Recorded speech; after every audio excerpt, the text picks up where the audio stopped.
எண் 23 பிரகாஷினி எஸ்.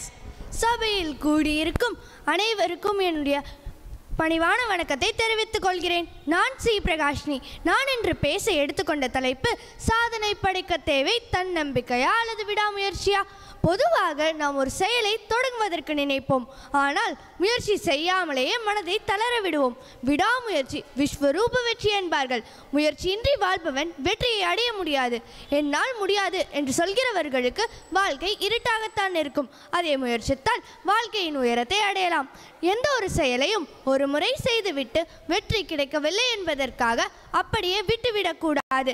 நமக்கு நாமே ஊக்கப்படுத்துவதற்கும் முயற்சி செய்ய தூண்டுவதற்கும் சில வரிகளை மேற்கோள் காட்ட விரும்புகிறேன். முடியும் வரை விடாமுயற்சி செய். உன்னால் முடியும் வரை அல்ல, நீ நினைத்தது முடியும் வரை. நம்மால் நேற்றை சரி செய்ய முடியாது, ஆனால் நாளையை உருவாக்க முடியும். வெற்றிக்கும் தோல்விக்கும் சிறு வித்தியாசம்தான். கடமையை சரிவர செய்தால் வெற்றி நிச்சயம், அதுவே கடமைக்கு செய்தால் தோல்விதான். நாம் வெற்றிக்காக போராடும் போது வீண் முயற்சி என்பார்கள், அதுவே வெற்றி பெற்ற பின் விடாமுயற்சி என்பார்கள். இந்த நவீன உலகில் பெண்கள் சாதனை படைக்காத துறைகளே இல்லை. என்னும் அளவிற்கு எல்லா துறைகளிலும் சாதனை படைத்து வருகின்றன. அப்படி தன்னுடைய தன்னம்பிக்கையோடு கூடிய விடாமுயற்சியால் வெற்றி பெற்று சாதனை படைத்த சிலரை இந்த அருமையான சந்தர்ப்பத்தில் நினைவூட்டுவதில் பெருமகிழ்ச்சி அடைகிறேன். கல்பனா சாவ்லா. இவர் உலகமே வியந்து பாராட்டி போற்றிடும் முதல் விண்வெளி வீராங்கனை ஆவார். விண்வெளி பயணம் மேற்கொண்டு முதல் இந்திய பெண் எனும் பெருமை இவரே சாரும். இவர் மறைந்தாலும் இளைய சமுதாயத்தின் இதயங்களில் விண்வெளி கனவை விதைத்துதான் போயிருக்கிறார். வீரமங்கை வேல்நாச்சியார். தமிழ்நாட்டில் பிறந்த பெண்கள் நாடாளவும் முடியும் என முதலில் நிரூபித்து காட்டிய பெருமைக்குரியவர்.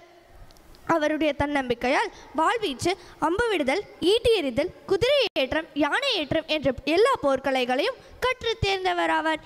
இவரே இந்தியாவில் முதல் வீரமங்கை ஆவார்.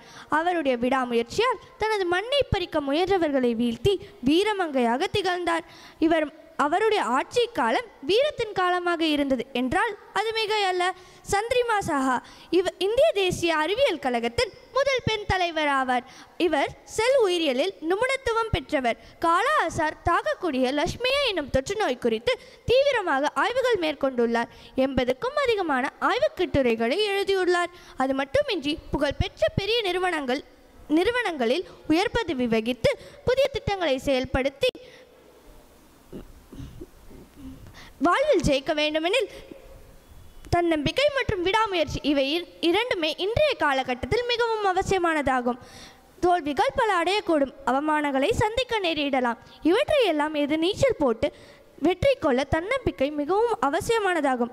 என்னால் முடியும் என்ற நம்பிக்கையை வளர்த்து கொள்ள வேண்டும்.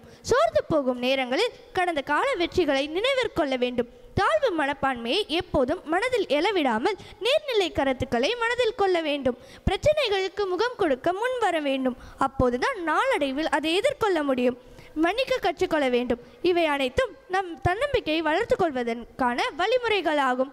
இறுதியாக நாம் வெற்றி பெற்று சாதனை படைக்க குன்றாத உழைப்பு, குறையாத முயற்சி, வெற்றி பெறுவோம் என்ற தன்னம்பிக்கை, இவை மூன்று இருந்தாலே போதும். நன்றி, வணக்கம்.